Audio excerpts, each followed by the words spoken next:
En France, les gens, ils sont dans leur bulle, ils ont leur boulot, ils partent 5 à 6 semaines en vacances par an, ils arrivent à changer une voiture tous les 5 ans, ils achètent une petite maison au bout d'un certain temps qu'ils payent à crédit, donc c'est pour préparer leur retraite. Et une fois qu'ils sont à la retraite, ils vont se balader entre Tunis et Marrakech avec un petit prix. Et maintenant, il y a aussi la Turquie. C'était ça la vie de l'occidental, surtout le français.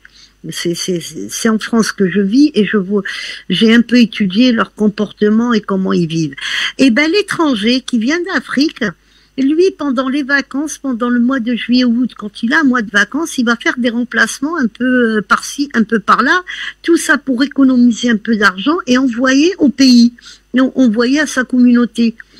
Et maintenant il y a une crise qui est de plus en plus profonde. Je parle même pas de la crise après Covid, on commence à la ressentir, et je parle pas non plus du dégagement des Européens de l'Afrique et les peuples africains qui commencent à comprendre, et le conflit en Russie. Maintenant, il y a cette crise financière qui est là, et l'Européen et le Français commencent à la sentir. Donc, ils commencent à chercher à comprendre comment se fait-il qu'il n'y a pas beaucoup d'argent, que l'énergie a augmenté, que les factures augmentent. Ils commencent à se poser des questions. Et c'est là où ils se rendent compte que son continent est très pauvre. Et il a vécu, comme le Chirac lui-même l'a dit, c'était quand même un président français, que dans chaque porte-monnaie, il y a de l'argent africain.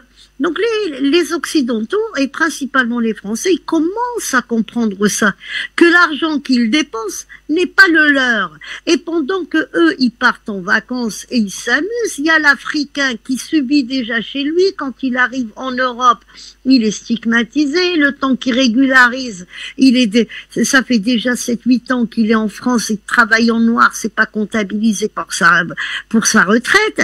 Et les choses se compliquent davantage, parce que plus ça va dans le temps, plus sa famille a besoin d'argent là-bas.